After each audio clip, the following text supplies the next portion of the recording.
Diperhatikan ya anak-anak. Oke, di sini ada pembahasan mengenai text record. Ada yang tahu sebenarnya text record itu apa? Ini Belum. Ayo. Oke. Teks record itu teks yang menceritakan ulang peristiwa, pengalaman atau kejadian yang sudah terjadi sebelumnya. Nah, teks record ini tujuannya untuk memberikan informasi atau penjelasan runtutan peristiwa dan disajikan secara kronologis. Jadi peristiwanya disajikan secara urut biar orang yang membacanya itu mudah memahami. Nah, teks ini sering muncul dalam laporan kejadian, cerita pengalaman pribadi atau berita. Nah, biasanya teks record ini menceritakan tokoh, peristiwa, serta masalah yang dihadapinya sesuai urutan waktu. Jadi, intinya teks record ini menceritakan informasi tapi beruntun. Dapat dipahami mengenai pengertian teks record? sudah. Oke, di sini ada jenis teks record. Teks record ini dibagi tiga. Ada rekon pribadi, rekon faktual, dan rekon imajinatif. Rekon pribadi di mana kita sebagai seseorang bisa menulis peristiwa atau cerita yang kita alami sendiri. Nah, di sini disebutnya rekon pribadi. Kemudian rekon faktual. Apa itu rekon faktual? Rekon faktual ini rekon yang menceritakan peristiwanya sesuai fakta. Biasanya ada di berita juga atau peristiwa yang benar-benar terjadi. Misalnya kejadian Gunung Merapi di tahun 2010 itu misalkan ada runtutan kejadiannya. Nah, terus ada rekor imajinatif. Rekor imajinatif ini di mana kita bisa menulis rekor atau peristiwa sesuai imajinasi dari kita. Dari ketiga jenis rekor ini ada yang mau ditanyakan? Tidak. Baik, selanjutnya mengenai fungsi teks record. Fungsi teks record ini ada tiga. Yang pertama menceritakan pengalaman atau peristiwa yang dialami. Yang kedua menyampaikan cerita secara beruntun atau berurutan. Dan yang ketiga memberikan pesan moral agar orang lain bisa menghindari kejadian serupa. Nah, di sini Ibu akan menjelaskan mengenai struktur teks record. Struktur teks record ini ada tiga. Yang pertama orientasi, yang kedua urutan peristiwa, yang ketiga reorientasi. Orientasi ada yang tahu? Tahu ya. Teks di awal teks. Nah, baik. Jadi orientasi ini biasanya ada di paragraf pertama. Oke. Orientasi ini biasanya ada di paragraf pertama yang memberikan pengenalan tentang peristiwa, seperti siapa yang terlibat, di mana, dan kapan kejadian itu terjadi. Nah, yang kedua, struktur teks record ada urutan peristiwa. Bagian ini menjelaskan kejadian atau peristiwa secara berurutan dari awal sampai akhir. Bagian ini disusun secara kronologis agar pembaca dapat mengikuti alur ceritanya dengan jelas. Nah, bagian akhir reorientasi. Biasanya reorientasi ini ada di paragraf mana coba? Salah. Biasanya tadi paragraf kedua atau ketiga itu disebutnya urutan peristiwa. Reorientasi adanya di bagian akhir. Nah,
terdapat isi kegiatan yang dilakukan secara urut.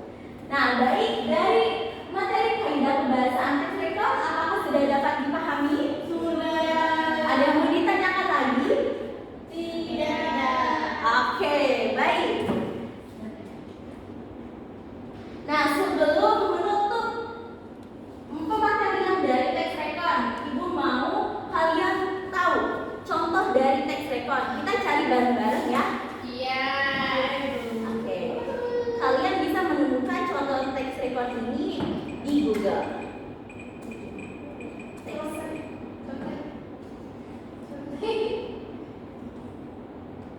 Nah, di sini Ibu menggunakan sumber Grand Academy. Nah, kalian bisa lihat. Yes.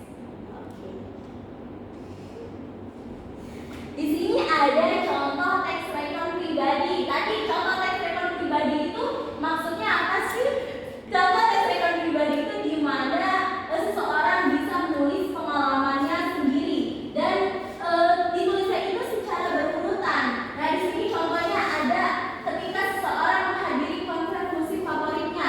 Di sini ada 3 paragraf di mana dia yang pertama orientasi, mengenalkan dia menghadiri konser pada tahun lalu di Jakarta. Itu kan tadi dikenalkan lokasinya, dikenalkan dia kemananya, itu di orientasi. Kemudian rangkaian peristiwanya, dia menceritakan dari perjalanan dia menuju konser gitu, dari perjalanan menuju lokasi, terus suasananya dan lagu-lagu yang dibawakannya. Kemudian reorientasi. Reorientasi ini menjadi pesan atau pesan dari atau momen berkesan dalam hidupnya ketika menghadirkan konser, bisa diletakkan di reorientasi. Nah, selanjutnya ada teks rekon faktual. Tadi masih ingat teks rekon faktual itu seperti apa? Oke. Berdasarkan fakta. Ya, betul sekali Anissa. Nah, jadi contoh teks rekon faktual ini ada di sini, di mana benar-benar terjadi kejadian di tanggal 9 Oktober 2024. Terjadinya cuaca ekstrim, panas terik dan hujan hingga 14 Oktober 2024. Isinya kurang lebih sama seperti yang dijelaskan tadi, dari orientasi, pengenalannya, peristiwanya, runtutan peristiwanya, serta reorientasinya. Nah, kemudian teks rekon imajinatif. Masih ingat teks rekon imajinatif seperti apa? Imajinasi. Ya, betul. Jadi imajinatif ini berasal dari kata imajinasi, di mana seseorang menuliskan imajinasinya. Misal buah cahaya. Ini tetap sama, dari orientasinya dia mengenalkannya, runtutan kejadiannya, serta reorientasinya. Baik, pemaparan materi mengenai teks rekon yang seluruhnya itu sudah dijelaskan. Sebelum kita beralih ke Ibu mau ngetes kemampuan kalian terhadap teks rekon ini. Ada yang belum dipahami dari keseluruhannya? Sudah. Oke, jadi selanjutnya kalian sudah siap untuk melakukan game yang akan Ibu berikan? Ya. Baik.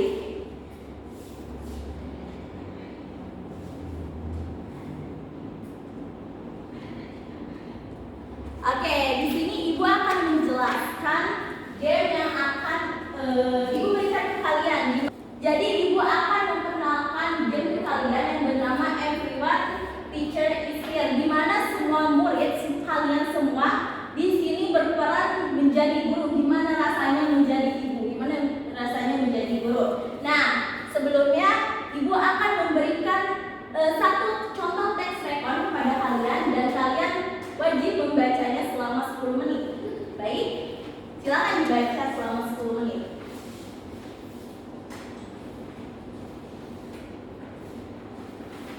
Nah, kalian baca selama 10 menit dan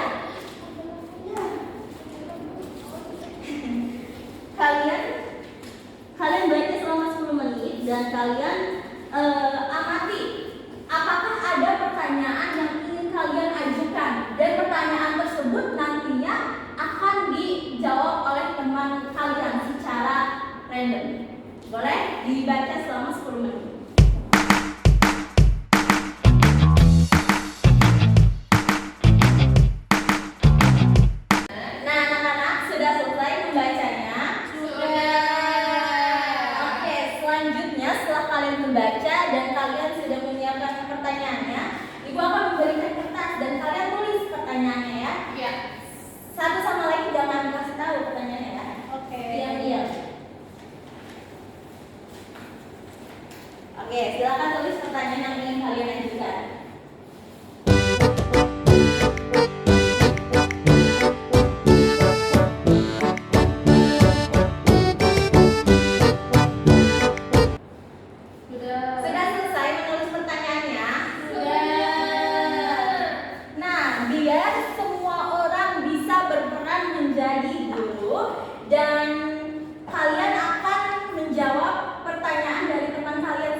Oke. Nah, untuk siapa dulu yang akan jawab ke depan, Ibu akan menyalakan musik. Jadi ketika musiknya berhenti di satu orang, berarti kalian yang maju duluan, Kak. Ada yang mau request musiknya mau apa? Ada lagi selain itu? Bisa lagi. Ada. Mau yang judul apa?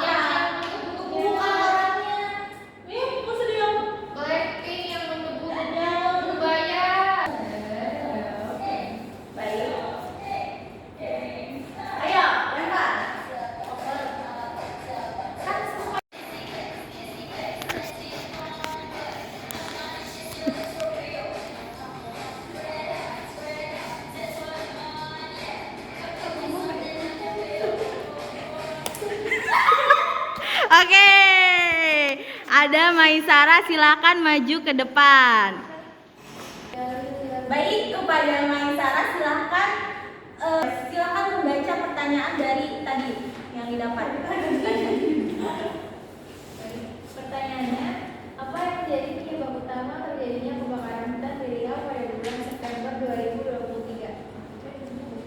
Jadi setelah dibaca teks rekonnya, penyebab utama kebakaran hutan di Riau adalah yang pertama cuaca panas dan rendahnya kelembaban tanah yang membuat lahan gambut mudah terbakar. Kemudian yang kedua, praktik pembakaran lahan oleh sebagian oknum petani untuk membuka area pertanian.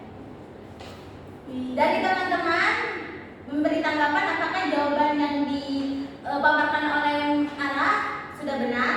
Benar. Baik, tepuk tangan dulu. Oke, kepada Ara silakan duduk kembali. Lanjut. Untuk Kara mundur dulu, sudah mulai lagi. Tuh udah 3.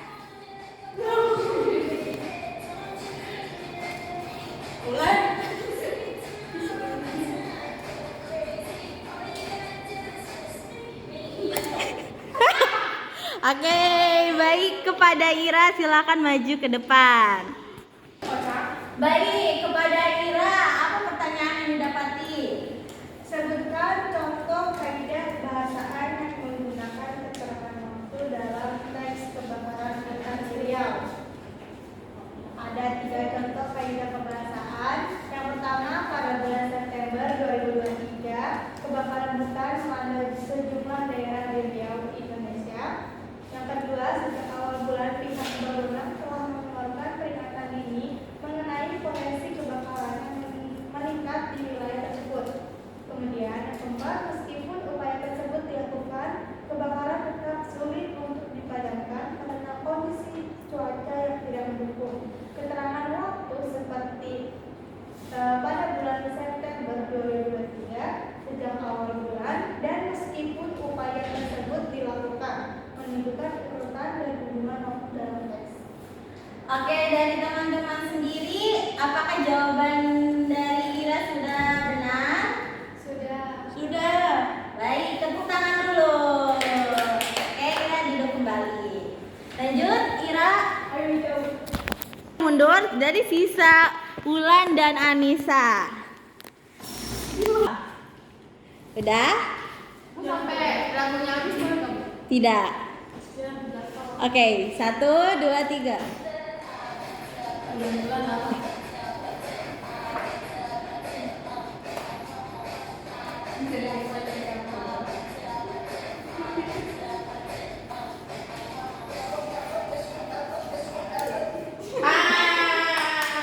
Baik, kepada Anissa silakan maju. Baik, kepada Anissa, pertanyaannya apa? Pertanyaannya mengenai langkah-langkah apa aja yang dilakukan BPBD Riau untuk menangani kebakaran hutan tersebut? Jawabannya terdapat 4 langkah-langkah. Yang pertama, mengerahkan petugas pemadam kebakaran, membentuk posko tanggap darurat, berkoordinasi dengan masyarakat setempat untuk melakukan patroli dan pemantauan area rawan kebakaran.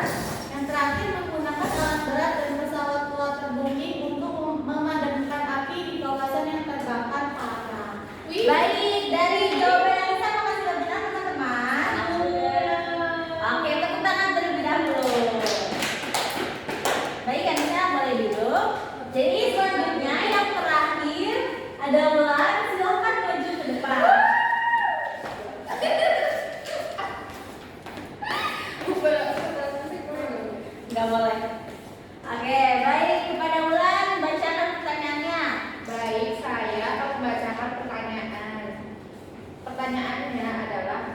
tersebut termasuk ke jenis teks rekon apa dan jelaskan alasannya mengapa masuk ke dalam jenis teks tersebut. Nah, teks tersebut termasuk ke dalam teks rekon faktual. Teks ini menyajikan laporan faktual mengenai kejadian kebakaran hutan. Yang bener loh. Kejadian kebakaran hutan yang terjadi di Riau. Disusun berdasarkan struktur teks rekon yaitu orientasi, penjelasan awal tentang peristiwa kebakaran hutan termasuk penyebabnya, urutan peristiwa, langkah penanggulangan yang dilakukan BPBD Riau, evaluasi analisis pasca kejadian dan rencana untuk mencegah kebakaran serupa di masa depan. Nah, teks ini menggunakan kaidah pembahasan teks rekon seperti keterangan waktu dan fakta berbasis data. Baik, jawaban dari Wulan apakah sudah benar? Sudah. Oke, tepuk tangan dulu. Nah, game yang Ibu berikan sudah selesai. Seru anak-anak? Seru. Minggu depan mau lagi? Lagi. Oke. Yeay. Baik, kita buat permainan yang lain lagi ya. Setelah selesai kalian Ibu melihat kemampuan kalian dalam menganalisis teks rekon. Semuanya sudah bagus, jawabannya juga sudah benar. Selanjutnya, sebelum menutup pertemuan hari ini, Ibu juga mau melihat kalian evaluasi gimana pemahaman balik lagi kalian terhadap teks rekon. Nah, boleh teman anak-anak dibuka HP-nya? Sudah. Nah, Ibu sudah mengirimkan link quizzes untuk kalian. Boleh kalian kerjakan dari sekarang. Anak-anak sudah selesai mengerjakan quizesnya? Sudah. Hasil quizzes Ibu simpan terlebih dahulu untuk penilaian harian kalian. Oke. Nah, sudah lapar ya? Sudah. Oke, mau istirahat? Baik, sebelum Ibu menutup pembelajaran hari ini, Ibu akan melakukan resumenya terlebih dahulu. Jadi teks rekon tadi masih ingat apa? Teks yang menyajikan laporan faktual mengenai kejadian. Baik, itu juga termasuk salah satunya. Jadi teks rekon ini teks yang menyajikan informasi secara berurutan. Jadi jenisnya ada 3 apa aja? Teks rekon pribadi, terus Oke, untuk kaidah kebiasaan dalam teks rekon ada apa aja? Keterangan satu, fakta berbasis data. Ya, betul, berdasarkan sifat. Kerja, kata. Ya, benar. Oke, benar semuanya. Baik, pertemuan hari ini Ibu sudahi. Oke, sebelum menutup pembelajaran hari ini, Ibu akan memberikan apresiasi sebesar-besarnya kepada kalian karena sudah memahami materi kali ini. Dimana materi kali ini juga pertemuan pertama gitu. Ada jalan keren, sangat bersemangat. Ibu terima kasih banyak kepada kalian. Semoga ilmu yang kalian dapati hari ini bisa bermanfaat juga buat di kehidupan sehari-hari kalian. Baik, kepada kalian dipimpin doanya terlebih dahulu. Baik, sebelum menutup pertemuan hari ini, alangkah